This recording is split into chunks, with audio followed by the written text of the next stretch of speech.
Good afternoon, and thanks for joining Washington, D.C.-based Jennifer Schaus & Associates in our Get Farsighted in 2020 complimentary webinar series. As you know, the FAR, or Federal Acquisition Regulations, is the rulebook that the federal government must follow in making purchases. Our webinar series pulls from contracting experts to explain each part of the FAR.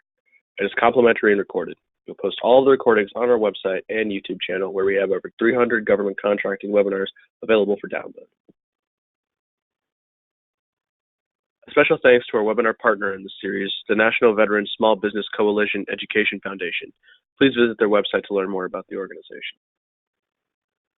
We would also like to thank our friends at Open the FAR for their sponsorship. If you're interested in sponsoring the series or one part, please contact hello@jenniferschaus.com. Now a bit about us. We work with primarily large businesses to help them navigate the federal marketplace. We work with both product and service companies as well as software firms.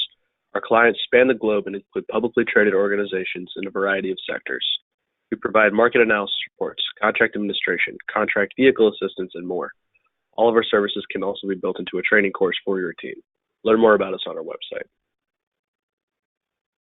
And now we would like to let you know about some ways to reach government and government contractors through us. We offer advertising and sponsorship opportunities through our weekly newsletter and also in our webinar series. For pricing or to place an order, please email us at hello@jenniferschaus.com. Also, please join us for our signature event on February 10th at the Kennedy Center. The U.S. State Department will be available to meet with you. We expect 150 federal contractors and hope to see you there. Now let's move on to learn a bit about today's speaker, Marc Snyderman. You can find his contact information on the screen. And today we're covering FAR Part 6. Thank you, Marc, for joining us today. We're thankful for your participation. The floor is now yours. Thank you very much. I appreciate the opportunity, and thanks to Jennifer Schaus for putting on this great series.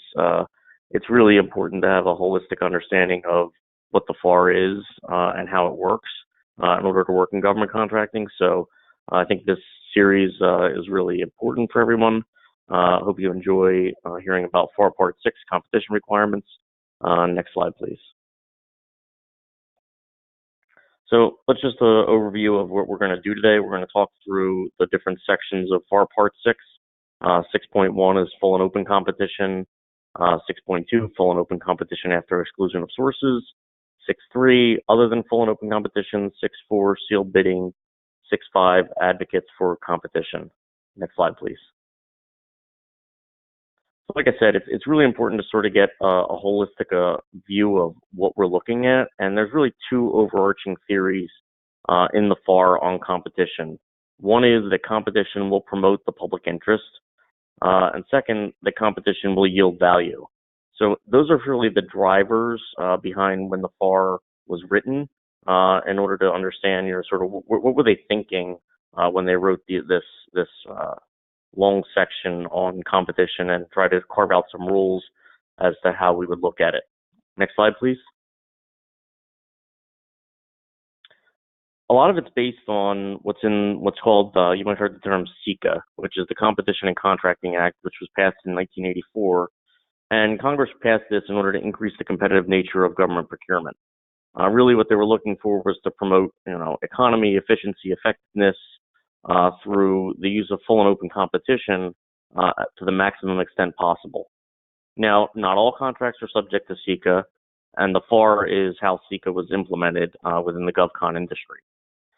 So what we're really looking for is transparency and competition. Next slide, please. So like I said, not every contract is subject to CICA. So I'll give you a little graphic here on what's subject to CICA and what isn't. So on the right-hand side of your screen, you see in the blue procurement contracts and a subset of procurement contracts are subject to CICA, the majority of them. What isn't subject to CICA is set-aside and sole source contracts. And then there's what we call sort of non-procurement contracts, which are not subject to CICA at all. A good example of that is other transaction authority, OTAs. And I know that Jen Schaus had some, I think maybe next week there's a webinar series on OTAs, and you can certainly look those up on her great database on YouTube of vehicles that are out there. Next slide, please.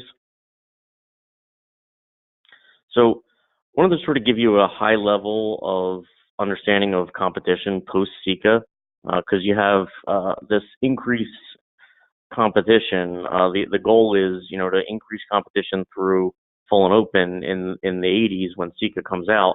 And we like to say the pendulum has swung multiple times over the years, right, in terms of how competitive the market becomes and what's allowable. So in 1994, we see less competition because the Federal Acquisition Streamlining Act comes about, and that sets out the rules for commercial acquisitions. It increases the use of IDIQs, sets out simplified acquisitions. So competition starts to actually wane during the 90s. And it gets reinvigorated in 2008 with the National Defense Authorization Act, when they reinvigorated IDIQ competition. And this continues in the 2011 memo from Shea Assad, who was the procurement, the Assistant Secretary of under Defense and Logistics at the Pentagon. It's a pretty famous memo if you've read it. And what it says is, it basically started to increase competition even more by saying if there's only one bid, we're going to do even heavier review of the costs and pricing. So it really started to slow down the process. And we've seen, increased competition from that point through the Obama administration. And in 2019, we start to see another pendulum swing back towards less competition as we look at the Section 809 panel, which looked to simplify some of the acquisition. There's shortened timeframes in trying to get things done. And GSA is really moving into more of the e-commerce type activity, so competition begins to reduce again. Next slide, please. So we have three levels of competition that are set out in the FAR, which I've said before. 6.1 is full and open, 6.2 is full and open after exclusion of sources, and 6.3 is other than full and open. The underlying principle of the FAR, which comes out of SECA, is that agencies must achieve competition to the maximum extent possible within each level of competition.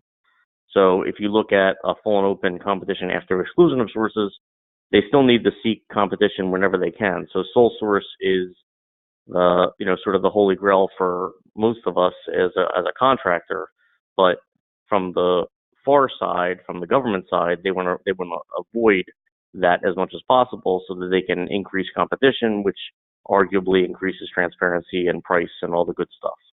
Next slide.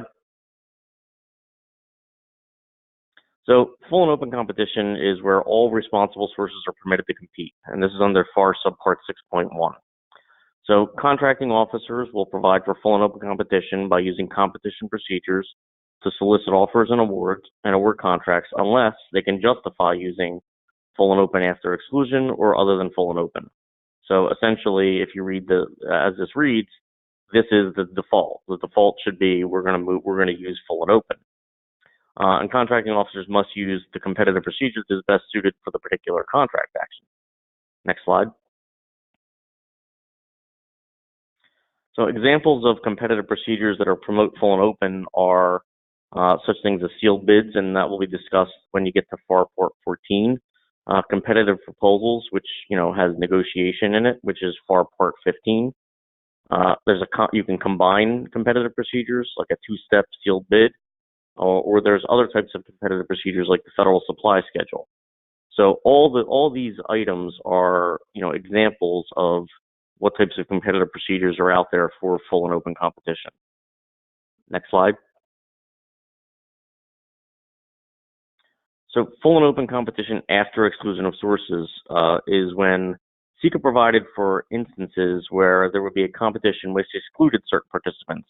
So most of us have heard of set-asides for small business, maybe for small and disadvantaged business, SDVOSB, and under FAR subpart 6.2, contracting officers are allowed, under limited circumstances, they can exclude one or more sources from a particular contract action. So, and then after they exclude the sources, the competition becomes full and open amongst the non-excluded sources. So again, what we see is the driver in the FAR is competition to the most extent possible. So where we're going to limit who's allowed into the game, we're still going to make sure that anybody that's in that game can compete with one another fairly and under transparent rules. Next slide. So there's two instances where a contracting officer can do set aside. They're either establishing or maintaining alternative sources for supplies or services, or they're setting aside for small business, and that's the FAR references are provided 6.202 or 6.203. Next slide. So establishing or maintaining an alternative source has to fall within one of the following 6 exclusions. So this is in essence, how can the government set aside work? And, from a practical standpoint, for those in the contracting industry, what we're looking to do is, obviously there's sort of it's one part is against the other, right? So the government wants to increase competition to the most extent possible.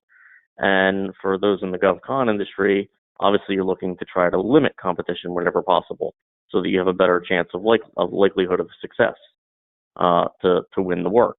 So when you're trying to help the acquisition planning, you want to look to see, is there a way that you could possibly exclude some sources and move the acquisition into something that is more favorable for your position. So here's the 6 exclusions that are important to know.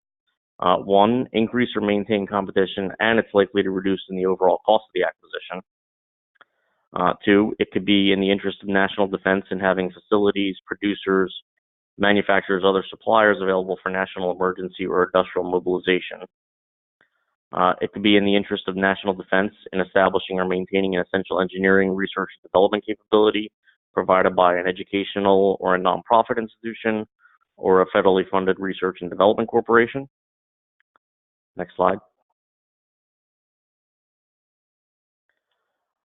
Or we could be establishing or maintaining alternative sources such as ensuring continuous availability of reliable source, satisfying projected needs based on the history of high demand, satisfying a critical need for medical, safety, or emergency supplies. And in order to do a full and open competition after exclusion, the agency head has to sign off on a DNF, which is FAR 6.202B1. And you can see, if you go to the FAR, you can actually see samples of what the language of what's needed to be included in DNF, which is provided by the government. And, in terms of acquisition planning, a lot of this discussion and which one of these exclusions is included is utilized would be discussed at that time. Next slide, please. So set-asides for small business are different, right? Because they actually don't require the DNF. Contracting officer can set aside an acquisition exclusively for participation by small business concerns.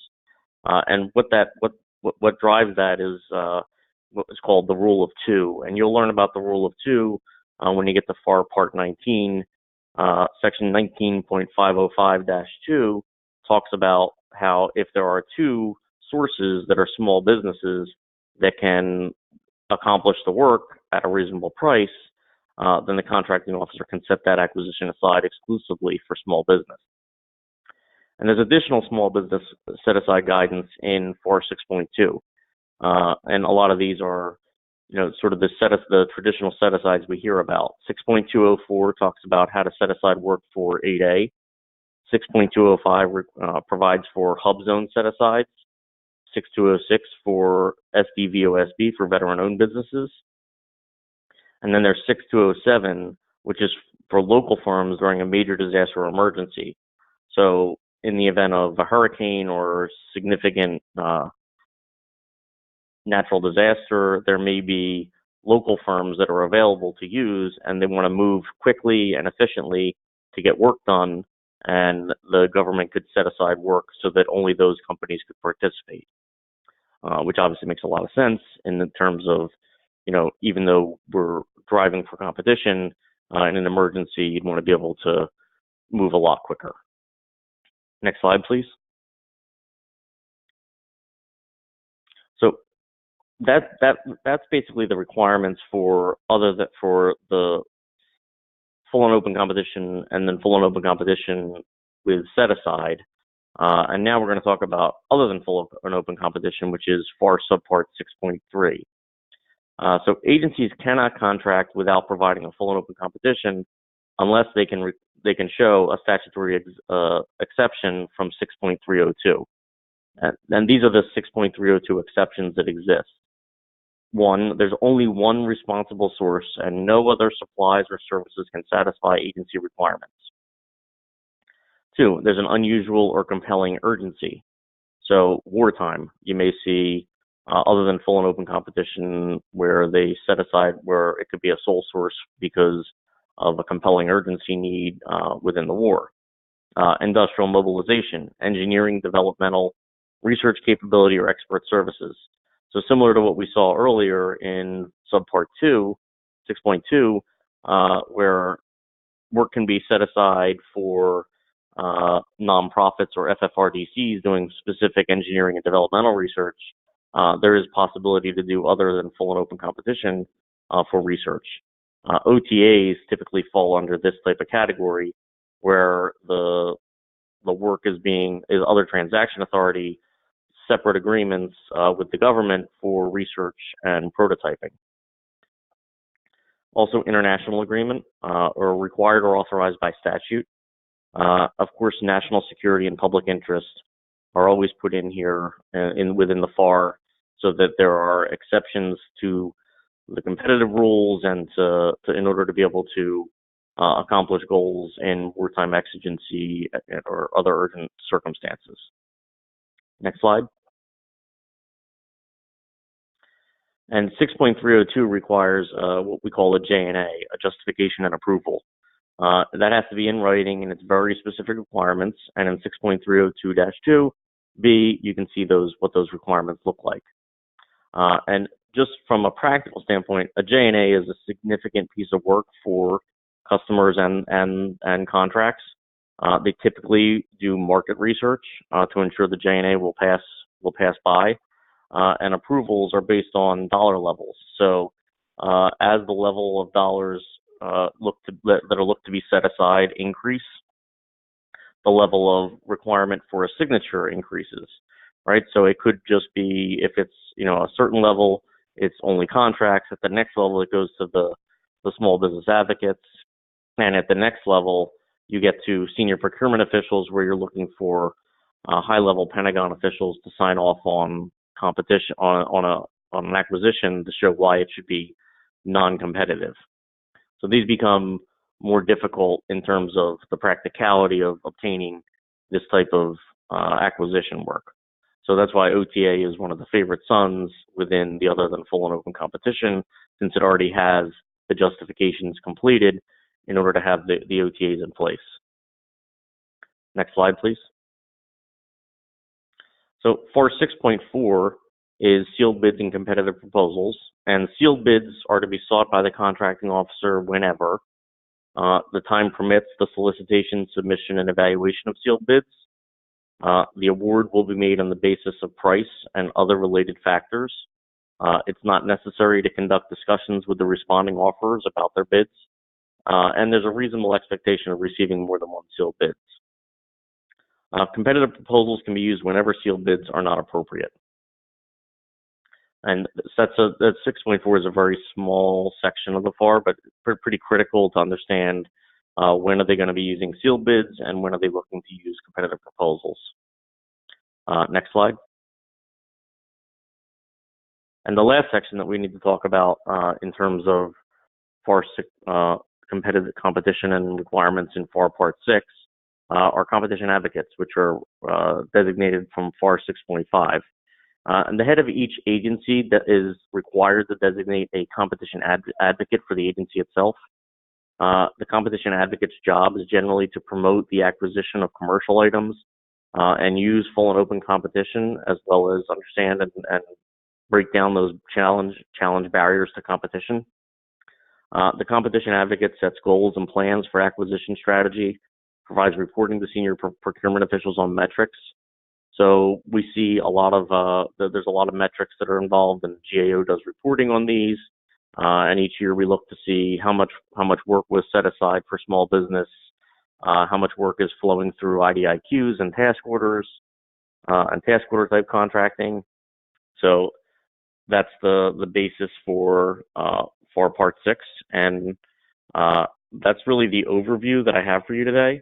I hope it's been helpful in understanding the basics of competition, and what drives a lot of what's in the FAR is from the fact that we're looking to have competition within the market, and how can you maybe use some of these rules to your advantage as a contractor in order to try to shape some acquisition strategy to help maybe limit competition in certain instances so that you have a better leg up as you go seek out new business.